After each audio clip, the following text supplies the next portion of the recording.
En esta segunda parte vamos a resolver el ejercicio número 16. Este ejercicio nos dice que un electrón en el punto A de la figura tiene una rapidez de 1.41 por 10 a la 6 metros sobre segundo. También nos propone tres incisos, el primero en el que se debe calcular la magnitud y la dirección del campo magnético que hará que el electrón siga la trayectoria semicircular entre A y B, el tiempo requerido para que el electrón se mueva de A a B. Y por último debemos repetir estos mismos incisos para el caso en el que la partícula sea un protón en lugar de un electrón. Aquí está la imagen propuesta por el ejercicio. En esta se observa pues una partícula que entra a un campo magnético. No sabemos aún la dirección ni la magnitud de ese campo magnético, pero tiene una trayectoria semicircular y finalmente sale del campo magnético.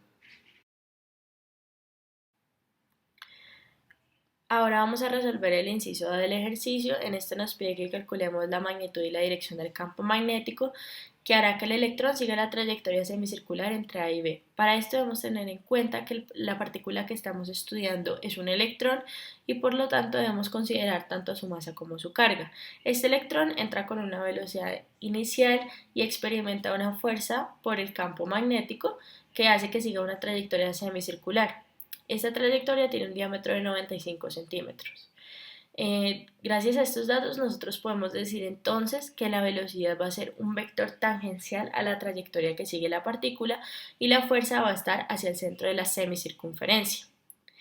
De tal forma que podemos calcular la dirección del campo magnético teniendo en cuenta la dirección de la velocidad y la fuerza. Para eso vamos a utilizar la regla de la mano derecha, de tal forma que la velocidad va a ser el índice, la fuerza va a ser el pulgar y así obtenemos que los demás dedos nos va a dar el resultado de la dirección del campo magnético. En este caso obtenemos que el campo magnético va a estar hacia adentro, es decir, en una dirección menos K. Sin embargo, como se trata de un electrón, pues debemos invertir este resultado y vamos a obtener que el vector está saliendo en una dirección más K.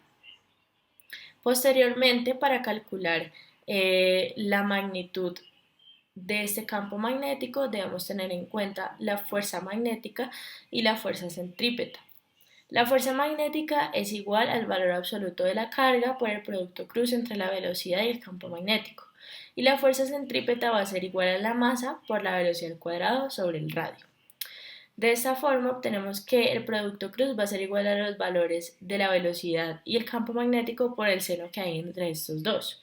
De tal forma que como tenemos que el vector del campo magnético va saliendo del plano y el vector velocidad va hacia la derecha, pues vamos a obtener un ángulo de 90 grados entre estos dos vectores. Posteriormente, igualamos las fórmulas de fuerza magnética con la de fuerza centrípeta y obtenemos que el valor absoluto de la carga por la velocidad por la magnitud del campo magnético va a ser igual a la masa de la partícula por la velocidad al cuadrado sobre el radio.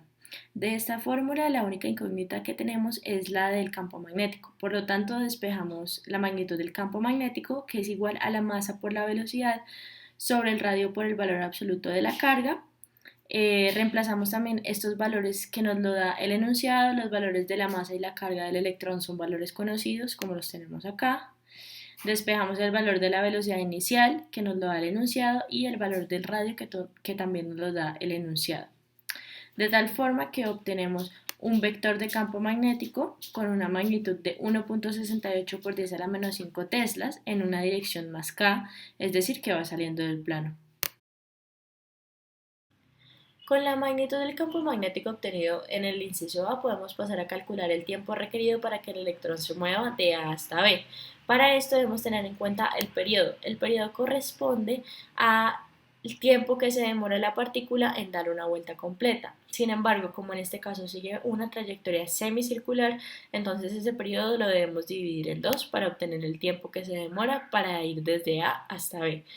La fórmula del periodo es igual a 2pi por la masa sobre el valor absoluto de la carga por la magnitud del campo magnético. En este caso, pues reemplazamos con los valores que nos daba el enunciado y reemplazamos también la magnitud del campo magnético, obtenemos que el periodo es igual a 2,12 por 10 a la menos 6 segundos. Sin embargo, como dije anteriormente, este nos dice el tiempo requerido para que dé una vuelta completa. Debemos dividir el periodo entre 2 para saber el tiempo que se demora en hacer la trayectoria semicircular y obtenemos que el tiempo es igual a 1,06 por 10 a la menos 6 segundos. Bueno, entonces ahora para la parte C del ejercicio debemos calcular nuevamente tanto el inciso A y B para el caso en el que la partícula ya no sea un electrón sino un protón. Para esto debemos tener en cuenta la carga y la masa de esta partícula que van a variar dependiendo de la partícula con la que estemos trabajando. Asimismo, pues la dirección del vector de campo magnético va a cambiar dependiendo de la carga de la partícula, de tal forma que obtenemos que la velocidad es un vector tangencial a la trayectoria semicircular que sigue la partícula. Sin embargo, aquí la representé como si fuera hacia abajo, pero va a seguir siendo tangencial, o sea, no importa cómo la representemos. Asimismo, la fuerza va a estar hacia el centro de la trayectoria semicircular, de tal forma que si nosotros utilizamos nuevamente la regla de la mano derecha, obtenemos que el índice va a ir hacia abajo porque este representa la velocidad, la fuerza va a ir hacia el centro porque está representado por el pulgar y obtenemos que los demás dedos nos va a dar el resultado de la dirección del campo magnético. En este caso, si nosotros hacemos velocidad hacia abajo, fuerza hacia la derecha, obtenemos un vector de campo magnético hacia adentro, es decir, en dirección menos K. De tal forma que ya tenemos la dirección del campo magnético, como se encuentra aquí abajo, podemos pasar a calcular la magnitud. Para la magnitud tenemos en cuenta las mismas fórmulas que en el punto anterior, es decir, la fuerza magnética y la fuerza centrípeta. Despejamos ambas fórmulas, las igualamos y obtenemos, reemplazamos los valores con estos valores del radio, de la velocidad inicial, de la carga y la masa y obtenemos un vector final, es decir, el vector del campo magnético con un valor de 0,031 teslas, que va a ser la magnitud, y una dirección que va a estar en menos K. De tal forma que obtenemos un vector final de campo magnético que es igual a menos 0,031 teslas en dirección K.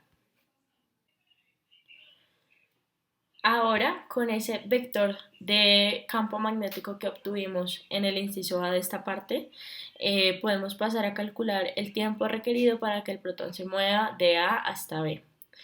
Entonces, para eso utilizamos nuevamente la fórmula de periodo, que es igual a 2pi por la masa sobre el valor absoluto de Q por la magnitud del campo magnético. Reemplazamos con el valor del campo magnético de 0,031 teslas.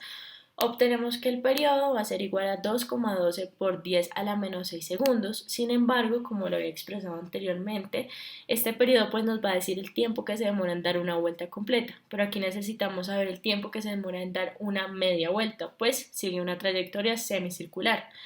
Para eso entonces dividimos el periodo entre 2 y obtenemos que el tiempo que se demora, en este caso el protón, en ir desde A hasta B va a ser igual a 1,05 por 10 a la menos 6 segundos.